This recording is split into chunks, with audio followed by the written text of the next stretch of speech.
Well, here's one we haven't talked about for a couple months, mainly because he's been waiting in jail for a hearing. James Craig, he's the dentist from Aurora, Colorado, who is now facing first-degree murder charges for allegedly poisoning his wife, Angela Craig, using cyanide and an ingredient commonly found in eye drops. He just had a hearing this week, and we're going to reveal to you what took place in that hearing. I was completely unaware how dangerous eye drops are if consumed. It's bad. And I know from working in the veterinary field, because sometimes dogs, especially like a lab or a beagle, they love to just grab stuff off the table and start eating it. And if a dog gets a hold of, say, a bottle of Visine, it could be toxic, deadly toxic. It takes 1 to 2 mils of this active ingredient that's in these. It's in the eye drops that get rid of redness. So it's not like allergy drops, but if you want to get rid of those bloodshot looking eyes after a good night of drinking, Visine and that type of eye drop, 1 to 2 mils, which is really just a few drops, is all it takes to poison somebody. So it's okay to dump in your eyes, but it's not okay to consume orally. Isn't that weird? And I think it has to do with how it's metabolized and if it gets into the digestive system, it becomes more toxic that way. I'd have to look it up because I'm not sure of the mechanism, but yeah, I mean, a lot of times if you put in eye drops, you can taste them. I don't know if you've ever had that. No, I mean, I always just kind of thought that eye drops were just like a saline type solution or something, and I don't know. I guess I never really thought much of it. I never thought like the little thing of Visine could be lethal, but I mean, and that's scary. And I said before we were on the air today, I said, this is going to be an interesting story. We're going to learn more about eye drops and how lethal they are. And somebody out there is going to get an idea. And do we need to say, don't freaking do this to anybody? Don't just as a joke, put it in someone's drink. You could kill them. Yeah. So don't do it. Court documents reveal that Craig reportedly used cyanide and tetrahydrozoline, a decongestant found in eye drops, to end his wife's life. The shocking revelation has not only devastated the local community, but also, of course, have attracted national media attention. According to the 18th Judicial District Attorney's Office, James Craig is charged with first-degree murder and tampering with physical evidence. He's currently being held on $10 million cash bond. Investigation documents exposed a chilling timeline of events in the days leading up to Angela's death. Craig allegedly purchased cyanide and arsenic, a potent poison. He's suspected of adding the lethal concoction into his wife's protein shake. So he mixed the two together? Is that cyanide and arsenic? Yeah, you put it in the Vitamix with a couple ice cubes and, a handful of spinach, and you've got a protein shake there. It seems like just one would do the job, but he's like going full time on this.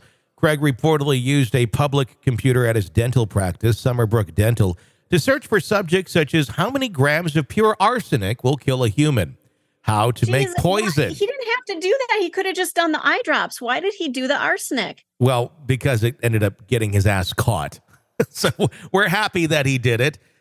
Is arsenic detectable in autopsy? And how to make a murder look like a heart attack. If you're ever Googling these things in life and you've not yet committed your crime, it's time to just say stop and go, I got to reevaluate things here. Maybe I'm unhappy, and maybe finding happiness could involve not murdering someone. Ugh. The affidavit further claims that James Craig purchased the poison on Amazon. Yes. What? I'm on Amazon right now. As you're talking, I'm going to look. Now my search is going to show this, but let me see if I can find arsenic. Find some arsenic and cyanide. It's prime, and as of our recording this, it's the Prime Day is just about up, so you might be able to get like a good deal. Oh my God! So Prime Day only. Cyanide gas. There's a book about cyanide. Okay. You can get it on Amazon? I believe so, yes. You can get anything on Amazon. Yeah. Well, let the record show that I was doing research for the podcast. I'm not plotting to do something to anyone in my life. So you better hope that your husband doesn't die in the next week of cyanide poisoning, because there may be some questions asked, and they're going to take a listen to this, and then I'm going to get questioned. Were you involved? Yep. Like, no, I'm in Arkansas. I just talk about horrible people. Right. And Stacy just made the cut. She's going to be on the show in a whole different way now. Yeah, no kidding. In March, Angela Craig was taken to the hospital due to severe headaches and dizziness. Her health condition deteriorated rapidly, leading to her being declared medically brain dead and taken off life support. The Aurora police began investigating her suspicious death, and upon discovering she was poisoned, arrested James Craig on suspicion of murder. Further insight in the case suggests a turbulent marriage marked by James Craig's infidelity. It's reported that Angela wanted to leave her husband, but he always convinced her to stay. While his wife was hospitalized, Craig allegedly met with a woman named Karen Kane. Oh, yes, this is the guy who wanted pity for his wife being hospitalized and brain dead, who flew his girlfriend in while... he's a good Mormon boy, isn't he? Which, by the way, they are Mormon. Exchanging, really? Yes, exchanging intimate and sexually explicit emails with her. Kane, who had no knowledge of Craig's marital status, expressed great regret about her involvement with him in an exclusive interview with ABC News. That is out there now. Quite fascinating to watch if you want to check it out on ABC.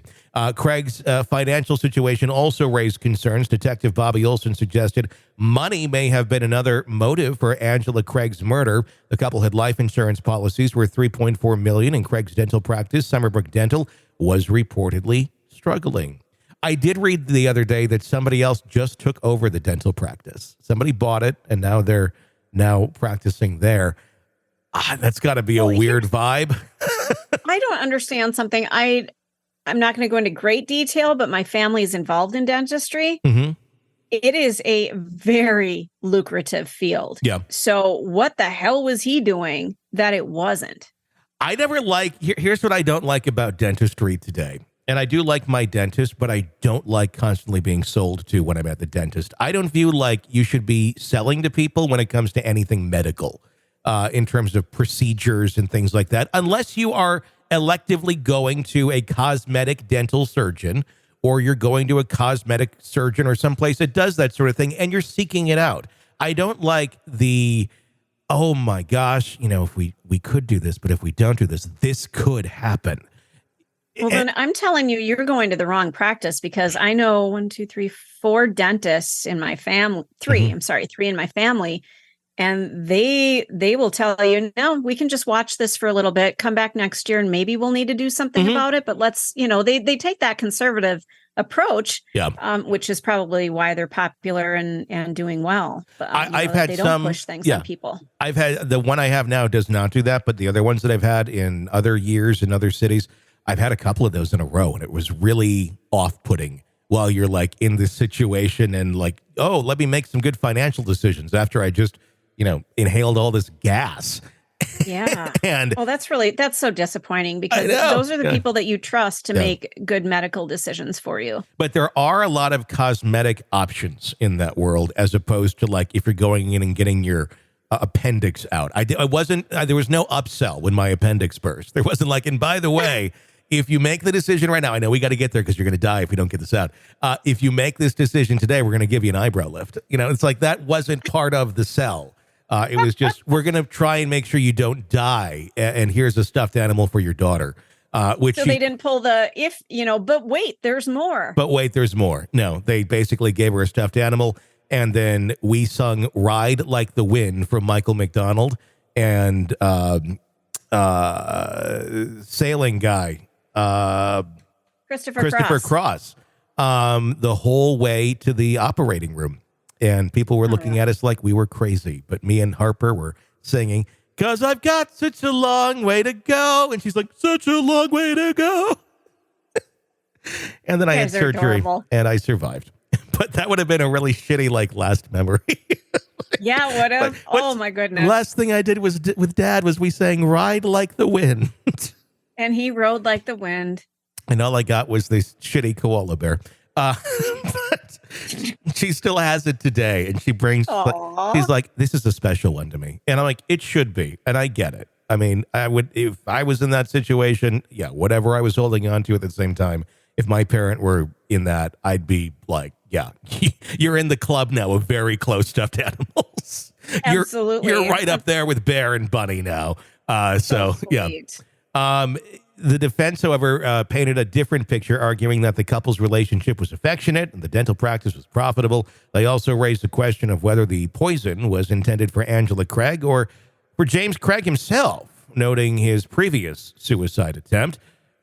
I think if you're putting poison in shit, you're probably pretty careful about who's getting it. The chilling case sheds light on the unseen struggles within seemingly perfect lives. As Craig awaits his trial, the public and the media will continue to watch with bated breath to see what happens here. I believe he has another hearing coming up towards the end of August. I'm just trying to find that here. But yeah, so we've now learned a lot more. Craig's arraignment, rather, is scheduled for August 29th. So we know more about what he did. And as many people that we learn about on this show doesn't quite understand Google. It's like everybody who commits these crimes, they go and Google it, thinking, oh, who's going to find this? Oh, I don't know. Anyone who's going to look at your computers of any place you've been right after. Law enforcement? Yeah. In your office, just because it was the community computer. I bet he thought in his mind, I can push it off as some random, some random patient was searching for that. Oh, searching for the exact way that your wife was murdered? Maybe, that's just a little too coincidental there. Little bit too coincidental. So, yeah, the lesson learned here for all would-be murderers: delete your browsing history. You're locked into the Hidden Killers podcast. Want more? Start binging on all of our true crime podcasts right now through Apple Podcasts and get an ad-free experience when you sign up to be a True Crime Today Premium Plus member, exclusively on Apple Podcasts. More of the Hidden Killers podcast, dropping soon. Press subscribe now.